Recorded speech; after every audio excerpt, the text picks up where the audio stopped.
my biggest issue with this whole Ellen thing is that it's the dishonesty. Do you know what I mean? When you come out and say you're canceling a show, we all know why you are not going to have your show anymore. Mm-hmm. In case you didn't see, Ellen had a big interview with the Hollywood Reporter where she said that after 19 seasons, she's canceling the Ellen show. And the reason she gave is because, you know, as a creative person, she needs more of a creative challenge. And this show, after all this time, is just not a challenge anymore. Bullshit. Like, we all know it's because your ratings suck. And it's been headline news that the Ellen ratings have been the lowest ever in the history of the show. Mm-hmm. I mean, really terrible. Like, as bad as Steve Wilko's show. Like, Steve Wilko and Ellen are kind of like tied for, you know, lowest rated show. She's doing as bad as Tamron Hall. Here's Ellen by the numbers. Okay, to give you an idea, her viewership right now is at 1.5 million. Okay, at its peak, it was 4.2 million. Wow. Yeah. 4.2. So from 4.2 to 1.5, the revenue just this year alone, the revenue went down $31 million.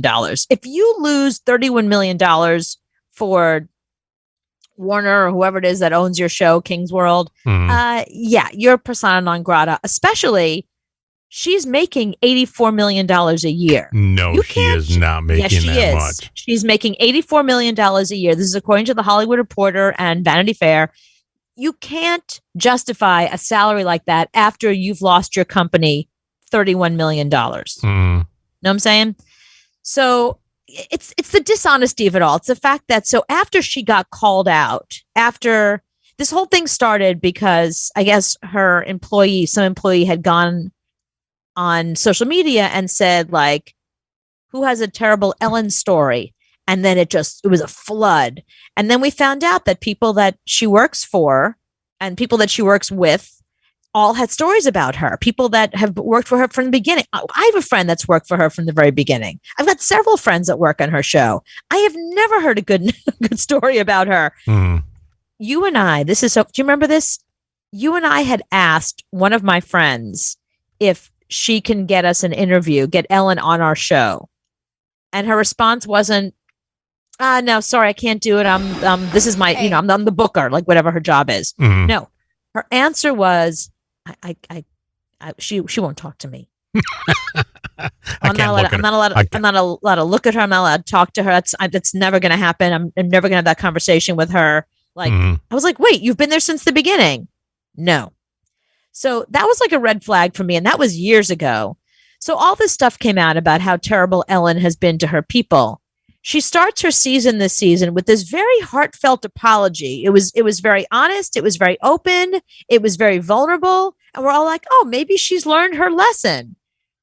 Well, a lot of people are like, that apology was BS. It wasn't any good. Screw her. And I guess they stopped watching the show. They had enough of her at that point. So when you do this interview with the Hollywood Reporter, how about some of that humbleness? How about saying, look, I've had a hard run.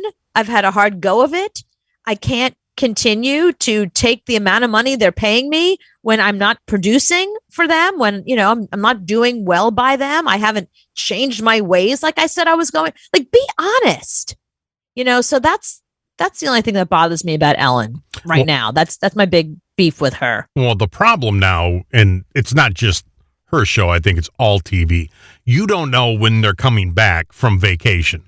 They're always on vacation. You don't know when a new season starts and when the season ends. They only really put shows on during sweeps and they just run nonstop reruns. So, yeah, you know, that's my issue is I don't know what's live and what's not. I mean, we haven't talked about Ellen in months, so I didn't even know she was back. Right. And that's the whole problem. She was back for a little bit, then suddenly they're on vacation. And it's not like they're on vacation because it's Memorial Day or it's the summer. No, it's just like it's a Tuesday and we're not there. It's random and weird. So I'm with you on that. But if you remember, so Ellen has been having some scandal and some problems publicly for a long time. I don't know if you remember this. This was the first one. This was the first big Ellen cancellation. It was when Mariah Carey was going to make a big announcement that she was pregnant. It's 2008. Okay. So Mariah Carey had this big plan to make an announcement that she's pregnant. She's going to say it on, I don't know where, the Twitter at the time, her website, somewhere like that. She was going to go on Oprah, and make the big announcement, Mariah Carey pregnant with twins. She privately told this information to Ellen because they were friendly. So what does Ellen do? Has Mariah on the show, brings champagne on the show, and is trying to force champagne down her throat. And she's not drinking. She's like, why? Why won't you drink champagne? Why can't I give you some champagne? Mm-hmm. And force Mariah Carey to be like, bitch, I'm pregnant. Didn't even know that. Yeah. So that was the beginning where people were like, wow, that's ruthless. Mm-hmm. I mean, that is some savage stuff right there. And Mariah Carey fans were like, F that bitch. They'd had it with Ellen right after that. Then, if you remember, she was, one of these people that advocates for LGBTQ rights, and she's very liberal. And then cut to, there she is at a sports ball game sitting in a box with George Bush. Mm-hmm. People were like, hi, that's the enemy. And she explained that, I thought she handled it well. She said, you can have friends who disagree with you politically and still be friends with them. And people were like, yeah, his policies made it harder and impossible for you to get married. Mm-hmm. And for this big LGBTQ thing that you're so into, it's because of him that we don't have the rights we were promised that we deserve. It's because of him. Mm-hmm. So don't give me this, it's your friend. This isn't like it's some celeb. It's not like it's John Voight and you guys are friends. John Voight's not a policymaker. Mm-hmm. George Bush was. So people were like, at that point, they were like, the LGBTQ community were like, Ellen is not one of us. She's one of them. Still, her ratings were just fine. Ratings were still doing okay by then. I think the nail in the coffin was the beginning of COVID, when she was sitting there in her $27 million house telling us that it's like being in jail. It's like being in prison. No, my tiny 1-bedroom apartment with 1 bathroom and 2 people. I wouldn't even say my apartment's like being in prison because it is. Well, there are prison cells that are bigger. Well, that is true.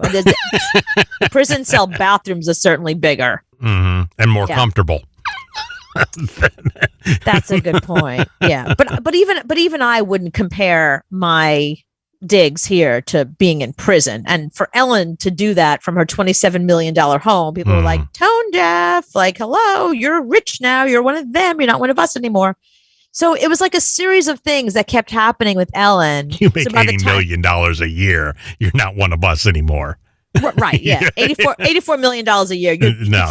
We have nothing to talk to each other about. I don't even know you, But I think the real nail in the coffin, first it was the whole thing with, her saying that her $27 million house was a prison. Then it was us finding out all these things, terrible things that people had been saying about her. Then if you remember, there was that one waitress who was the one that kind of got the ball rolling on the let's be honest about Ellen thing. She came out and said that she gives her lifeblood to this restaurant. She works her butt off. She had worked a very intense brunch shift at this very busy restaurant. On her way, about to go home, somebody didn't show up for the dinner shift. And the manager was like, can you stay? Do you mind? Can you work a double? That wasn't her plan. And she'd worked, it was a really intense day, but she's okay, screw it. I'll stay. I'll work a double. Mm-hmm. She's working a double. She gets Ellen DeGeneres in her section. She serves Ellen DeGeneres some food. And because she had already worked a double and been there for 12 hours at that point, her fingernail polish was chipped. Her nail polish was chipped. Ellen calls the manager over and says, that's disgusting. You have a waitress. Yes, you have a waitress working here with chipped nail polish, serving food to people, let alone a celebrity.